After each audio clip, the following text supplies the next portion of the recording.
मुलगा बँकॉकला गेला, वडिलांचा बीपी मात्र हाय झाला। पुण्यात परतताच ऋषिराज यांचा जबाब नोंदवण्यात आलाय।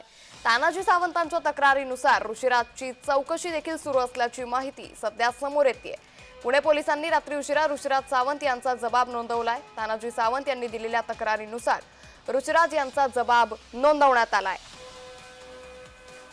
तर तानाजी सावंतांच्या तक्रारीनुसार ऋषिराजची चौकशी सध्या तर या संदर्भात आता पुणे पोलिसांकडून रात्री प्राथमिक चौकशी देखील करण्यात आली। अपहरण झालं नव्हतं याची स्पष्टोक्ती ही पोलीस आणि तानाजी सावंत यांनी दिली आहे।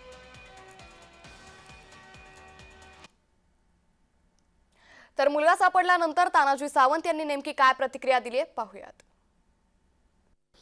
मगाशी माझा इंटरव्ह्यू तुम्ही बघा, मी हेच म्हटलं त्याचे 2 मित्र आणि तो गेलेला आहे, न सांगता गेलेला आहे। मला ना त्यांच्या मिसेसला, ना आईला, ना भावाला विदाऊट एनी असं होत नाही। डेली आम्ही दिवसातनं 10 ते 15 वेळा बोलतो, बोलणं झालं नाही आणि अचानक त्याच्या ड्रायव्हरला माझ्या मुलाला फोन आला की मी त्यांना एअरपोर्टला सोडलं, म्हणून तू माझ्याकडे आला केबिनला तिथंच कात्रजला की असं असं पप्पा तो एअरपोर्टला गेला, तुम्हाला सांगितलं का? म्हणलं मला माहीत नाही, म्हणून आम्ही दोघंही उठून परत कॅम्पसला गेलो।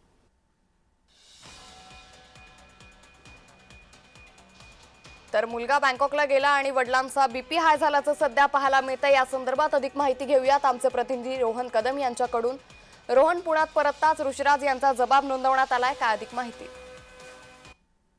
तर पुणे पोलिसांनी अगदी तत्परतेने जे ते तासाभरामध्ये तानाजी सावंत यांच्या मुलाच्या बाबत FIR नोंद केली, गुन्हा दाखल केला आणि अपहरणाचा गुन्हा जो आहे तो यामध्ये नोंद केला। यामुळे जे ते आश्चर्य व्यक्त केलं जात आहे, कारण का वर्षानुवर्ष बेपत्ता असणारे लोक पुणे पोलिसांना सापडत नाहीत आणि ऋषिराज मात्र बँकॉकवरून काही तासामध्ये माघारी आणला जातो आणि त्यामुळे जे ते प्रश्नचिन्ह निर्माण झाल्यामुळे ऋषिराजची जी आहे ती पुणे पोलिसांनी जवळपास 2 तास जी आहे ती चौकशी केल्याची माहिती समजते। चौकशी करून जबाब नोंदवलेला आहे आणि कदाचित जो गुन्हा दाखल करण्यात आलेला आहे तो गुन्हा देखील तानाजी सावंत यांच्याकडून मागे घेतला जाऊ शकतो, कारण का हा गुन्हा जो आहे तो अपहरणाचा नोंद झालेला होता आणि कायद्यानुसार किंवा यंत्रणेनुसार जे आहे ते 24 तास एखादा माणूस बेपत्ता असल्याशिवाय किंवा त्याच्याबाबत कुठलीही माहिती मिळत नसल्याशिवाय गुन्हा दाखल करता येत नाही। परंतु पुणे पोलिसांनी अगदी तत्परतेने 1 तासामध्ये हा गुन्हा दाखल त्यामुळे एकंदरीतच पुणे पोलिसांनी हा जो तपास केलेला आहे तो एवढा फास्ट गतीने करण्यात आला। तानाजी सावंतांचा मुलगा असल्यानं हा